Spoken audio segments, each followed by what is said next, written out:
تقول سيدة عائشة رضي الله عنها: أرسل أزواج النبي صلى الله عليه وسلم فاطمة بنت رسول الله صلى الله عليه وسلم إلى رسول الله صلى الله عليه وسلم، بعتوها للنبي صلى الله عليه وسلم. ليه بقى؟ قال لك: فاستأذنت عليه وهو مضطجع معي في مرطي، قاعد معايا قاعدين مع بعض. قالت فأذن له النبي صلى الله عليه وسلم ودخلت عليه، فقالت: يا رسول الله، إن أزواجك أرسلنني إليك يسألونك العدل في ابنة أبي قحافة.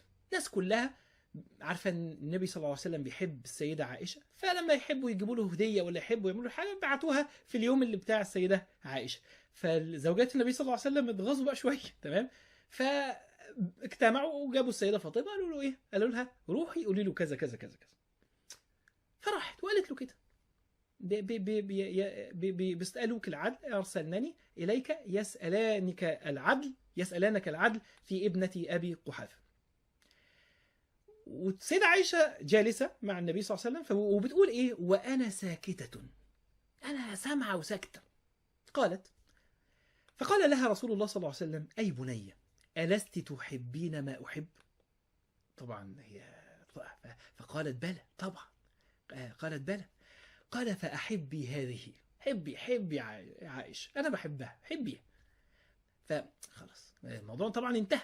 قالت: فقامت فاطمة، السيدة عائشة يعني بتقول لك: فقامت فاطمة حين سمعت ذلك من رسول الله صلى الله عليه وسلم، فرجعت إلى أزواج النبي صلى الله عليه وسلم فأخبرتهن بالذي قالت. خلاص ده حصل كذا كذا كذا وبالذي قال لها رسول الله صلى الله عليه وسلم. فقلنا لها: ما نراك أغنيت عنا من شيء، أنت ما عملتيش حاجة، فارجعي إلى رسول الله صلى الله عليه وسلم فقولي له: إن أزواجك ينشدنك العدل في ابنة أبي قحافة، عايزين العدل.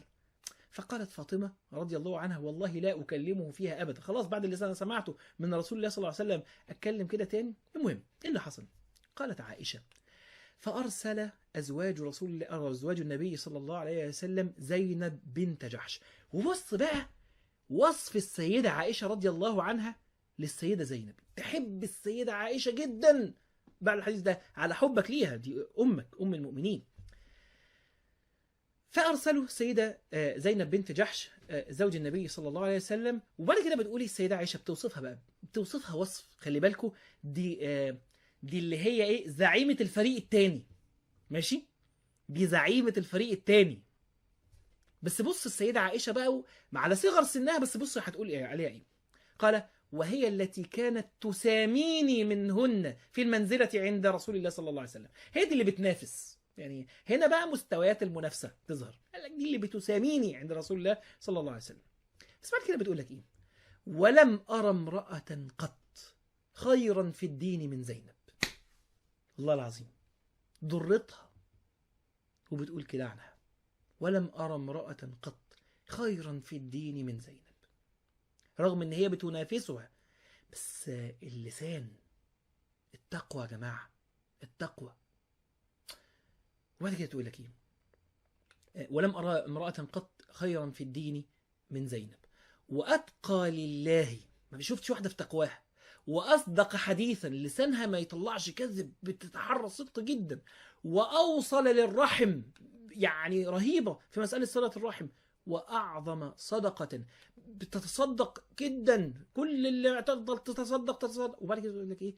وأشد ابتذالا لنفسها في العمل الذي تصدق به. لو عملت حاجة وطلعت صدقة ولكنها عملت حاجة، ولكنها عملت حاجة، وأشد ابتذالا لنفسها في العمل الذي تصدق به وتقرب به إلى الله تعالى. أي حاجة بتتصدق بها بتعملها لله عز وجل ولا ترى لنفسها شيء خالص. بس بعد كل الكلام ده تقول لك إيه؟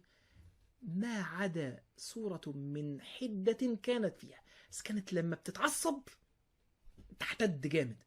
ومع ذلك تقول السيدة عائشة: ما عدا صورة من حدة كانت فيها تسرع منها الفيئة، بس بترجع على طول.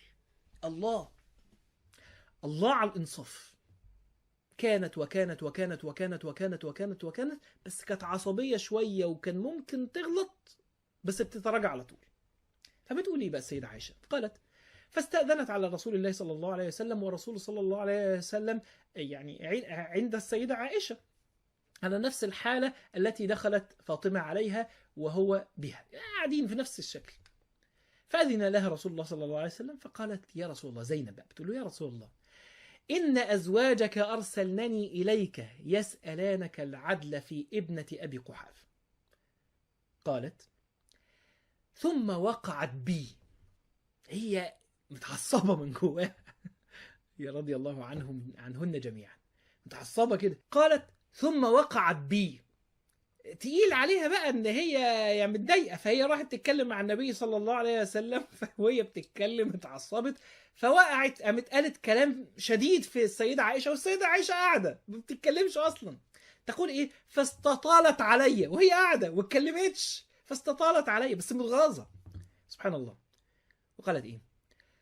سيدة عائشة بتقول وانا ارقب رسول الله صلى الله عليه وسلم وارقب طرفه، ببص على عينيه كده، هل يأذن لي فيها؟ ارد واتكلم. شوف احترام الزوج بقى، احترام الزوج، يعني بص على عينيه كده بس يعني يشاور لي بس كده اهو، يشاور لي وانا هتحرك على طول، هل يأذن لي فيها؟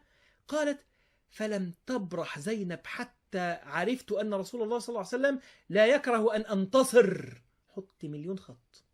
النبي صلى الله عليه وسلم شايف زوجته بتتكلم معاه، وزوجته الثانيه قاعده وبتتكلم وبتتكلم وبتتكلم وبتتكلم وبتتكلم، وبعد كده بدأت تغلط. فما بدأت تغلط مش قادرة تتكلم من غير سيدة عائشة، مش قادرة ترد لغاية ما النبي صلى الله عليه وسلم يظهر أنه يأذن في ذلك. فلما شافت أنه هو يأذن لها في ذلك، لا يكره أن أنتصر، لا يكره أن أنتصر. أحيانا أنت بتبقى لازم ده، حتى أهل الفضل، حتى أهل الفضل